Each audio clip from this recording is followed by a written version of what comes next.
कुलकर्णी, ओ कुलकर्णी, चला बाहेर कवायत सुरू झाली. घोड्यावरून बिअरची बुदली आणते, चला बघायला. नको, मी इथेच बसतो. पाठ धरली हो जरा. बरं मग मी आलो कवायत बघून, इथेच परत येतो. बरं. काय रे पण शामू, मुलींच्या चड्ड्या दिसत आहेत, लाज नाही वाटत त्यांना? त्यांना कशाला हो लाज? त्यांना शेरे ओढणारे आणि रस्त्यावर त्रास देणारे पुरुष कुठे आहेत इथे? भारतात बायकांनी चेहरा झाकला नाही किंवा केस मोकळे ठेवले म्हणून भारतातील बायकांना लाज नाही म्हणाल का? मग असे वाटणारेही देश आहेत जिथे बायकांनी केस मोकळे ठेवले म्हणून पाठीची चामडी सोलून काढतात चापकाने फोडून. तरी पण हे काय संस्कृती झाली? याला संस्कृती नाही म्हणत, याला राहणीमान आणि समाज व्यवस्था म्हणतात. जेवढे झाकाल तेवढे त्याचे नाविन्य जास्त, जेवढे नाविन्य जास्त तेवढे आकर्षण जास्त, आणि आकर्षण पूर्ती झाली नाही तर मग त्यातून विकृत्या आणि गुन्हे निर्माण होतात. ही बघा सटकली. कुलकर्ण्याशी वाद नको म्हणून मी त्यांना तिथेच सोडून निघालो. नाहीतरी मला इथली दारूची कवायत बघायची होती. इथे संपल्यावर परत कुलकर्ण्यांना घ्यायला जाईन. तिथे गरागरा फिरणाऱ्या मुली आणि लहान मुले पाहू. म्हणतात शेवटी वयस्कर लोक सुद्धा बसतात त्या चक्रावर. नंतर त्यांच्यावर दोर वगैरे सोडून पण अडकवतात. मजा येईल बघायला. अरे लॉवेनब्रॉलचा ट्रक. तुमच्यापैकी बिअर झोडणाऱ्यांना ही नावे चांगली माहिती असतील. आज जर्मनीतील बिअरचा पारंपरिक असा राष्ट्रीय सणाचा पहिला दिवस आहे. याला ऑक्टोबर फेस्ट असे म्हणतात आणि तो 18 दिवस चालतो. इथले बिअर उत्पादक, ज्यापैकी काहींचा व्यवसाय 100हूनही जास्त वर्ष एवढा जुना आहे, ते या वर्षाची नवीन बिअर बाजारात आणतात. त्याचं उद्घाटन इथला एका प्रचंड मैदानात होणार आहे. कुलकर्णी बसले आहेत ना तंबूत, तर त्या सभोवती 14-15 प्रचंड असे तंबू उभारलेत. प्रत्येक तंबूत हजारो लोक मित्र कुटुंबियांसमवेत सकाळपासून संध्याकाळपर्यंत बिअर पितात. 2.5 लिटरच्या खाली ग्लास नाही हो तिथे. आता वाईट बातमी ही की मला आज संध्याकाळी आमच्या पुढच्या प्रवासाची तिकीट काढायला जायचंय. त्यामुळे त्या दारूंच्या तंबूत तुम्हाला नेता येणार नाही हो मला. 2 दिवसांनी जर्मनीतून निघायचं आहे ना, तर सामानाची आवराआवर पण करायची आहे. मात्र तुम्हाला ती धमाल युट्यूबमध्ये ऑक्टोबर फेस्ट लिहून सहजपणे बघता येईल. फक्त ऑक्टोबर फेस्ट मधला ऑक्टोबर के ने लिहायचा, सी ने नाही. अनेक लोकांनी व्हिडिओ घातले आहेत त्याच्या. अहो, जगातील बिअरची ही सर्वात मोठी जत्रा मानली जाते आणि जगातील अनेक देशातील मिळून जवळजवळ 60 लाख लोक या जत्रेत भाग घेतात. मी वेळेअभावी फक्त ही कवायत पाहणार आहे आणि मग कुलकर्ण्याकडे जरा गरागरा पोरं पोरी पाहून छू हो घरी. हॅलो हॅलो, मला हॅलो म्हणाल्या.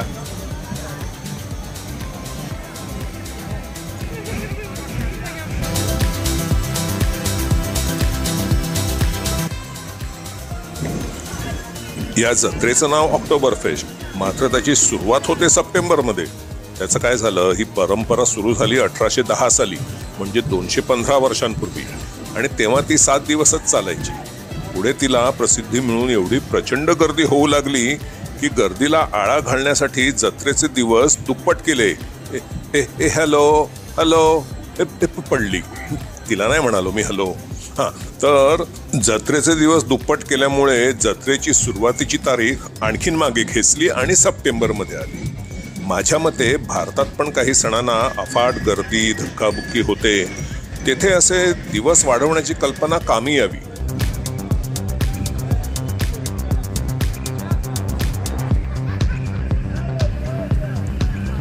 जगातील 60 लाख लोक दरवर्षी जरी या जत्रेत भाग घेत असले तरी मात्र इथली बिअर कटाक्षाने म्युनिक शहराच्या सरहद्दीतच बनवलेली असली पाहिजे असा कडक नियम आहे.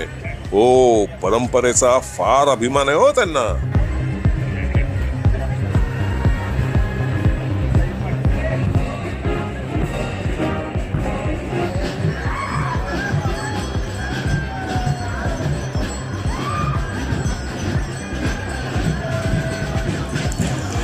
दोनशेहून जास्त वर्षे चालणाऱ्या या जत्रेला आजपर्यंत 24 वेळा जत्रा रद्द करावी लागली आहे. पहिले महायुद्ध, दुसरे महायुद्ध विसरला का तुम्ही? आणि करोना.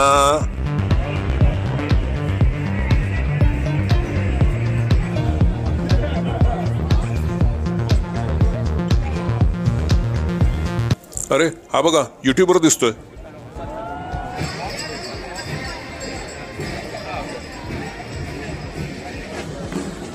आंखों ही आंखों में इशारा हो गया. दरवर्षी उद्घाटनाला पहिल्या घोटाचा मान येथील महापौरांना किंवा जिल्हाध्यक्षाला. त्याने चिअर्स म्हणून घोट घेतला की हजारो लोकांच्या गळ्यात बियर उतरू लागते. चिअर्सला जर्मन भाषेत प्रोस्ट असं म्हणतात. चिअर्सवरून आठवण आली, माझी एक व्हिडिओ आहे ज्याचे नाव इस्रायलच्या मुली जेव्हा मराठी माणसाला भेटतात जंगलात. ज्यांनी ती व्हिडिओ पाहिली नसेल त्यांच्यासाठी सांगतो. त्यात 3 मुलींना मी बियर हातात घेऊन म्हणतो चिअर्स.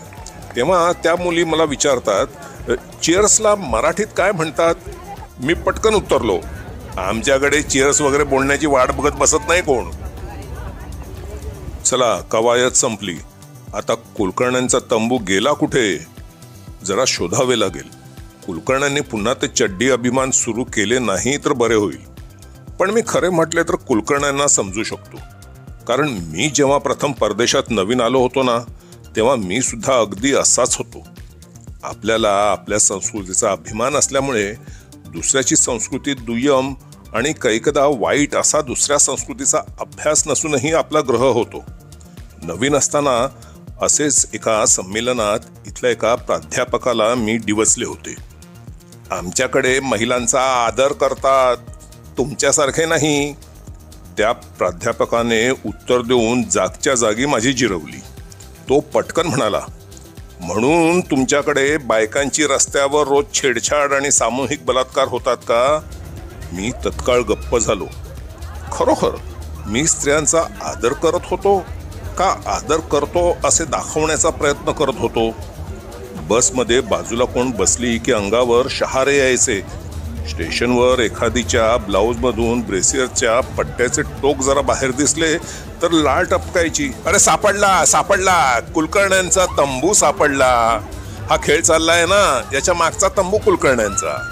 जत्रा आली म्हणजे खेळ आलेच. इथे असे नानाविध प्रकारचे खेळ असतात. सगळेच काही बियर प्यायला येत नाहीत किंवा अख्खा दिवस इथे बियर पीत बसतात असं नाही.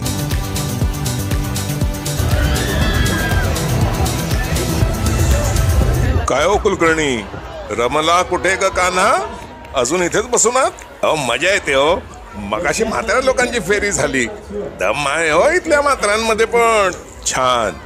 लवकरच अगदी छोट्या मुलांची फेरी लागली आहे फलकावर. कुलकर्णी, तुम्ही असं करा, तुम्ही इथेच राहा. मला तिकिटी काढायची आहेत ना, 2 दिवसांनी व्हिएनाला जायचंय. मी निघतो. पण असं करा, हा कॅमेरा ठेवा धरून. इथून पुढच्या फेऱ्या मला नंतर पाहता येतील आणि आमच्या प्रेक्षकांना पण. बरं का प्रेक्षक हो, तुम्हाला पाहायचं असेल तर तुम्ही पण थांबून बघा इथे कुलकर्ण्यांसोबत. कुलकर्णी, कॅमेरा स्तब्ध धरा हं. आणि मध्ये काय आचरट बोलू नका. मायक्रोफोन चालू आहे. आणि उद्या म्युनिकच्या प्रमुख चौकात भेटा. चौकातले व्हिडिओ काढायचे आहे ना उद्या. येतो मी. जय महाराष्ट्र.